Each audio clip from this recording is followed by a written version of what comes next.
کیا ماؤں نے لال جنے تھے؟ کیا دھرتی نے انسان دیکھے تھے؟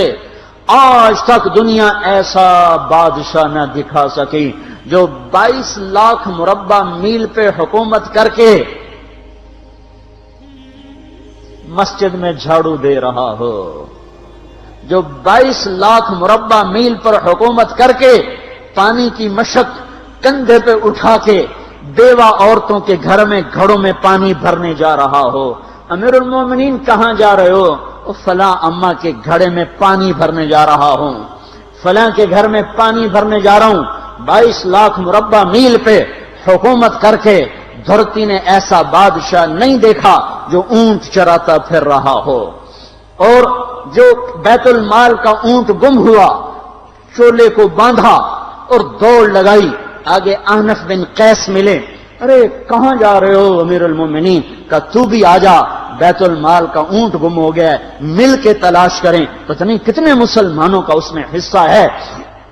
دھرتی ایسا بادشاہ نہ دکھا سکے گی، نہ دکھا سکے گی، کوئی ایسا آیا ہی نہیں ہے کہ جو اتنی بڑی سلطنت کا مالک ہو اور کیکر کے درخت کے نیچے بغیر پہروں کے سو رہا ہو۔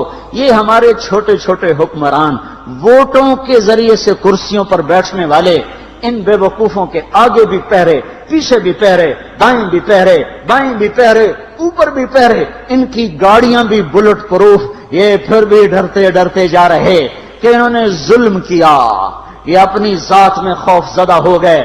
عمر نے اپنے نام کے ساتھ فاروق کا لقب آپ نے کہا عمر فرق بین الحق والباطل، عمر وہ عمر ہے جس نے حق اور باطل میں فرق کر کے دکھا دیا، اس لیے یہ فاروق ہے، اس نے حق اور باطل میں فرق کر کے دکھایا، یہ فاروق ہے۔ حسن بصری فرمایا کرتے تھے اپنی محفلوں کو عمر کے ذکر سے سجاؤ۔ حضرت عائشہ فرمایا کرتی تھیں عمر کے تذکرے کیا کرو کہ جب عمر کا تذکرہ ہوتا ہے تو عدل کا تذکرہ ہوتا ہے، جب عدل کا تذکرہ ہوتا ہے تو اللہ کا تذکرہ ہوتا ہے۔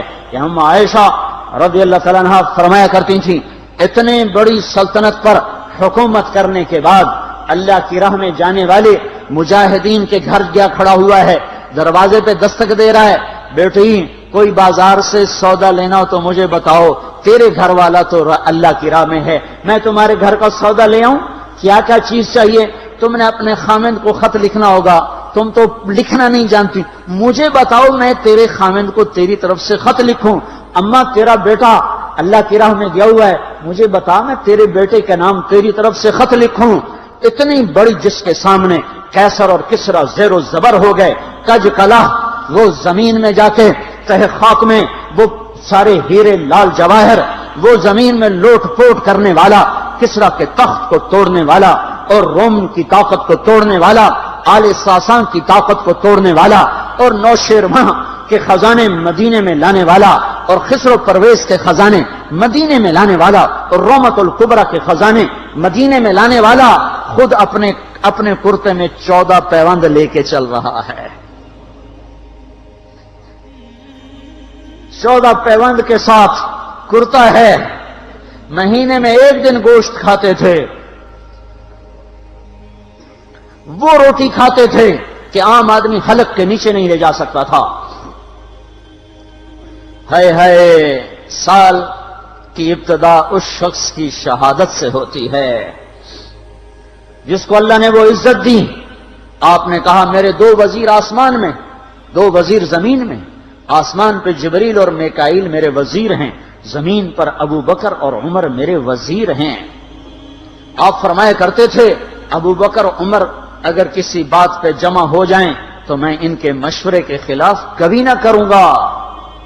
ابو بکر تیری مثال ابراہیم کی ہے، عمر تیری مثال نوح علیہ السلام کی ہے، ابو بکر تیری مثال عیسیٰ علیہ السلام کی ہے، عمر تیری مثال موسیٰ علیہ السلام کی ہے۔ آپ مسجد میں آئے، آپ کے دائیں طرف ابو بکر تھے، بائیں طرف عمر تھے، آپ اندر آئے اور کہا دیکھو اسی طرح قیامت کے دن ہم اٹھیں گے کہ میرے دائیں طرف ابو بکر ہوگا، میرے بائیں طرف عمر ہوگا اور ہم ہاتھوں میں ہاتھ دیے ہوئے اٹھائے جائیں گے۔ اور ایک حدیث میں آتا ہے اور میرے قدموں سے بلال کو اٹھایا جائے گا جو نکلتے ہی اذان دے گا، جس کے اسلام لانے نے اسلام کو اونچا کیا، جس کے اسلام لانے نے باطل کو پست کیا، جن راہوں سے عمر گزر جائے شیطان وہ راہیں چھوڑ دیتا تھا۔ عرفات کا میدان تھا، 1.25 لاکھ مقدس ہستیاں سامنے ہیں۔ میرے نبی نے فرمایا اس وقت میرا اللہ میرے سب صحابہ پہ فخر کر رہا ہے اور عمر بن خطاب پہ خاص طور پہ فخر کر رہا ہے، خاص طور پہ فخر ہو رہا ہے، عمر بن خطاب پہ خاص طور پہ فخر ہو رہا ہے۔ میرے بعد کوئی نبی ہوتا عمر ہوتا۔ عمر، میں نے رات جنت میں محل دیکھا، ایک اینٹ موتی کی، ایک یاقوت کی، ایک زمرد کی۔ میں نے پوچھا یہ کس کا ہے؟ کہا گیا ایک قریشی کا ہے۔ میں نے کہا میں قریشی ہوں، اتنا خوبصورت محل ہے، میرا ہی ہوگا۔ جب جانے لگا تو فرشتے نے کہا یہ آپ کے غلام عمر بن خطاب کا ہے۔ وہ کیا مبارک لوگ ہیں کہ جنہیں نبی کے گھر میں قبر نصیب ہو، ایک طرف ایک ساتھی، ایک طرف دوسرا ساتھی، جن کو نبی کے دو پہلوؤں میں جگہ ملی ہو۔ وہ کیسی عظیم ہستیاں اتنی بڑی سلطنت کا مالک اور اتنے بڑے عدل کی نشانی بن کر مدینے میں مسجد میں بیٹھے رو رہے ہیں۔ امیر المومنین کیوں رو رہے ہو؟ کہا دجلہ کے کنارے کتا بھی پیاسا مر گیا تو پوچھ تو عمر کی ہوگی، فرات کے کنارے کتا بھی پیاسا مر گیا تو پوچھ تو عمر کی ہوگی۔ راتوں کو پہرے دیے جا رہے ہیں، راتوں کو خبرگیری کی جا رہی ہے۔ مدینے کے باہر ایک خیمہ ملتا ہے، چند بچے ملتے ہیں جو رو رہے ہیں۔ ایک عورت ہانڈی چڑھا کے ڈوئی پھیر رہی ہے۔ پوچھتے ہیں بہن یہ بچے کیوں رو رہے ہیں؟ کہ یہ بھوک سے رو رہے ہیں۔ ہانڈی میں کیا ہے؟ پانی، کچھ بھی نہیں۔ کیوں چڑھایا ہوا ہے؟ بہلانے کے لیے، سو جائیں گے روتے روتے۔ میرا اور عمر کا اللہ کے ہاں فیصلہ ہوگا۔ تو عمر کی ہچکیاں بن گئیں کہ عمر کو بہن تیرے حال کی کیا خبر؟ کہ پھر ہمارا بادشاہ کیوں بنا ہے؟ اگر ہمارے حال کی خبر نہیں لیتا تو ہمارا خلیفہ کیوں بنا ہے؟ پر لگ گئے، بیت المال سے سامان نکالا، بوری بھری، سر پہ اٹھائی، کمر پہ اٹھائی۔ غلام اسلم نے کہا میں اٹھاؤں؟ کہ قیامت کے دن بھی میرا وزن تو اٹھائے گا۔ اسی طرح بھاگے ہوئے آئے، پنیر نکالا، آٹا نکالا، گھی نکالا، شہد نکالا، ڈال کے ہانڈی میں نیچے آگ، خود دھواں، گیلی لکڑیوں میں پھونکے مار مار مار آگ جلائی، حلوہ تیار کیا، پھر پلیٹوں میں ڈال ڈال کے بچوں کو کھلایا۔ وہ عورت کہنے لگی کاش عمر کی بجائے تو خلیفہ ہوتا۔ تو یہ نہیں کہا کہ میں ہی عمر ہوں، میں ہی عمر ہوں۔ فرمایا جب کل تو امیر المومنین سے ملے گی تو مجھے بھی وہیں دیکھ لے گی، مجھے بھی وہیں پا لے گی۔ پھر وہاں بیٹھ کے دیکھتے رہے، اٹھ کے چل دیے۔ بچے ہنسنے لگے، کھیلنے لگے تو اپنے غلام سے فرمایا میں نے انہیں روتا دیکھا تھا، میرا جی چاہا میں انہیں ہنستا بھی دیکھوں۔ 22 لاکھ مربع میل پہ اسلام پھیلا کر حکومت اس سے بھی بڑے علاقے میں لوگوں نے کی۔ چنگیز نے اس سے زیادہ فتوحات کی، محمود غزنوی نے اس سے زیادہ کی، سکندر تیمور نے اس سے زیادہ کی۔ پر فتوحات کر کے یوں خدمت کر رہا ہو، پانی بھر رہا ہو، اونٹ چرا رہا ہو، امامت کرا رہا ہو، 14 پیوند لگے کپڑوں کے ساتھ خلافت کے تخت پر بیٹھا ہوا ہو، یہ دھرتی میں پھر کوئی نہیں آئے گا۔ ہے نماز میں خنجر لگا، نماز پڑھاتے ہوئے 27 ذوالحج، 27، 28، 29 یکم کو انتقال ہوا۔ یکم محرم موت کے آثار گہرے نظر آئے۔ بیٹے کو بلایا کہ بیٹا جاؤ اما عائشہ سے پوچھ کے آؤ کہ عمر اپنے ساتھیوں کے ساتھ دفن ہونے کی اجازت چاہتا ہے۔ امیر المومنین کے لقب سے بات نہ کرنا، عمر کہنا، عمر اب میں امیر المومنین نہیں رہا۔ جب وہ پوچھنے گئے تو حضرت عائشہ رو رہی تھیں۔ انہوں نے عرض کیا اما جان میرا باپ اپنے ساتھیوں کا پڑوس چاہتا ہے۔ انہوں نے فرمایا یہ جگہ تو میں نے اپنے لیے رکھی تھی، لیکن اگر عمر چاہتے ہیں تو ان کو مجھ پر فضیلت ہے، میں ان کے لیے دستبردار ہوں۔ انہوں نے واپس آ کر خوشخبری سنائی، مبارک ہو اجازت مل گئی۔ کہ نہیں شاید میرے شرم میں اجازت دی ہو، جب مر جاؤں تو مجھے دوبارہ دروازے کے سامنے رکھ کر پھر جا کے پوچھنا، اس وقت اجازت ملے تو پھر لے جانا، ورنہ مجھے بقیع کی طرف لوٹا دینا۔ اتنے میں حضرت علی آئے، پریشان دیکھا، عمر کیوں موت سے ڈر گئے؟ کہ نہیں، موت کے بعد کی گھاٹی سے ڈر رہا ہوں۔ کہ ڈرو نہیں، میرے ان کانوں نے سنا ہے اور اتنی دفعہ سنا ہے کہ میں گن نہیں سکتا کہ اللہ کے نبی فرمایا کرتے تھے ابو بکر اور عمر جنت کے بڑی عمر کے لوگوں کے سردار ہیں۔ آپ نے فرمایا تو اس بات کی گواہی دے گا؟ کہ میں بھی دوں گا، میرا بیٹا حسن بھی دے گا۔ امام حسن بھی ساتھ تھے۔ کہ میں بھی دوں گا، میرا بیٹا حسن بھی گواہی دے گا۔ پھر بھی ہے جو جنت کی بشارتیں لیے ہوئے ہیں، 10 مبشرہ، ابو بکر جنتی، عمر جنتی، عثمان جنتی، علی جنتی، طلحہ جنتی، زبیر جنتی، ابو عبد الرحمن بن عوف جنتی، ابو عبیدہ بن جراح جنتی، سعید بن زید جنتی۔ آپ نے نام لے کر گنے، نام لے کر گن کر کہا، سنو ابو بکر جنتی ہے، عمر جنتی ہے، عثمان جنتی ہے، علی جنتی ہے، طلحہ جنتی ہے، زبیر جنتی ہے، سعد بن ابی وقاص جنتی ہے، عبد الرحمن بن عوف جنتی ہے، ابو عبیدہ بن جراح جنتی ہے، سعید بن زید جنتی ہے۔ میں ان سے راضی ہوں، لوگوں ان کا حق پہچانو، میں ان سے راضی ہوں، میں ان سے راضی ہوں۔ پھر آپ نے فرمایا اگر تم نے ان کے بارے میں کسی ایک کے بارے میں بھی دل میں بغض لے کر مر گئے، اور تم نے اتنی بندگی کی تھی کہ سوکھ کے کانٹا ہو گئے تھے، روزے اتنے رکھے تھے کہ پیٹ کمر کو لگ گیا تھا، سجدے اتنے کیے تھے کہ تمہارے ماتھے اور گھٹنوں پر پتھروں جیسے نشان پڑ گئے تھے، اتنا کچھ کر کے ان 10 میں سے کسی ایک کا بغض لے کر اگر تم مر گئے تو اللہ تمہیں منہ کے بل جہنم میں گرا دے گا۔ لوگوں میں ان سے راضی ہوں، ان کا حق پہچانو، جن کو اللہ بھی رضا کے پروانے دے رہا ہو، جن کو اللہ کا رسول رضا کے پروانے دے رہا ہو، جن کو وزارت کا شرف مل چکا ہو، نبی کے پہلو میں قبر جن کی بننے کا اعلان ہو چکا ہو، وہ موت پر کیا کہہ رہا ہے؟ موت پہ کیا کہہ رہا ہے؟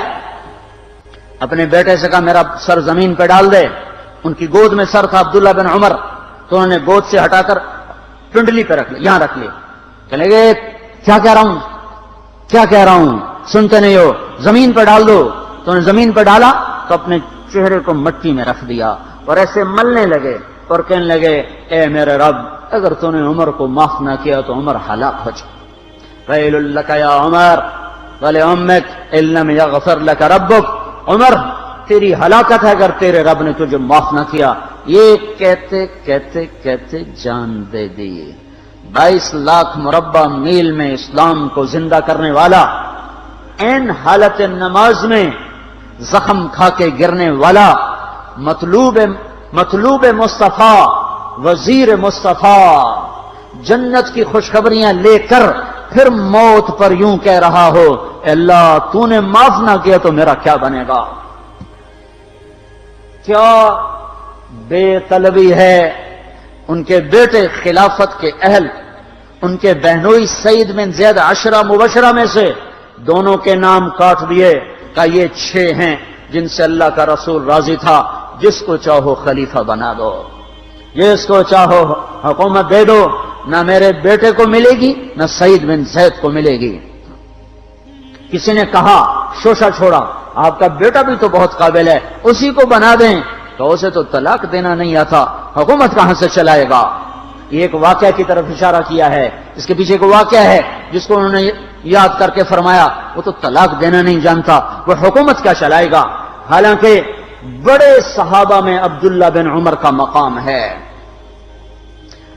ہے جنازہ صہیب رومی نے پڑھایا، دروازے کے سامنے لا کے رکھ دیا گیا، سب لوگ جنازے کے ساتھ کھڑے ہو گئے، عبداللہ بن عمر اکیلے آگے گئے، دروازے پر دستک دی تو اما جان میرا باپ عمر بن خطاب دروازے پہ حاضر ہو چکا ہے، اندر آنے کی اجازت چاہتا ہے۔ تو عائشہ رضی اللہ تعالیٰ نے اپنی چادر کو اٹھایا اور روتے ہوئے باہر نکل گئیں۔ پھر لوگ اندر داخل ہوئے، قبر کھودی گئی، قبر کھودتے ہوئے عبداللہ بن عباس بھی قبر کے کھودنے میں شریک تھے، تو کہتے میرے کندھے پہ کسی نے ہاتھ رکھا، میں نے پیچھے مڑ کے دیکھا تو علی رضی اللہ تعالیٰ عنہ کھڑے رو رہے تھے اور فرما رہے تھے مجھے پتا تھا تو یہیں آئے گا، یہاں تیرے سوا کوئی نہیں آ سکتا، کہ میں نے ایک دفعہ نہیں کتنی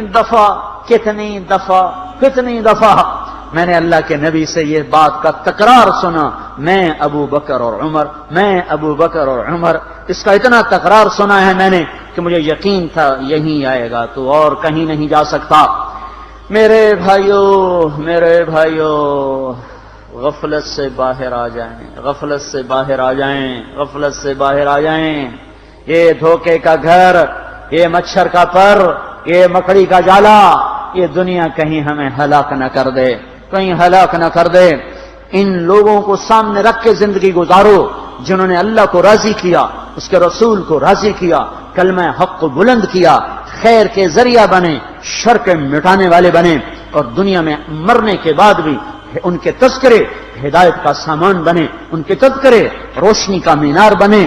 ان کے پیچھے چلو، مغرب کے اندھیروں کی طرف مت دوڑو، وہاں تو سورج بھی ڈوب جاتا ہے، مغرب میں تو سورج بھی ڈوب جاتا ہے، اور تمہیں پکار کے کہتا ہے مغرب کی طرف نہ آنا، ادھر اندھیرا ہے، میں یہاں گم ہو گیا، تم کون سا سراغ ڈھونڈنے آئے ہو؟ دوڑو اللہ اس کے رسول کی پاک زندگی کی طرف، اس کے پاک صحابہ کی زندگی کی طرف، جن کو اللہ نے مرنے سے پہلے جنت ہاتھ میں دے دی، جنت کی بشارت دے دی۔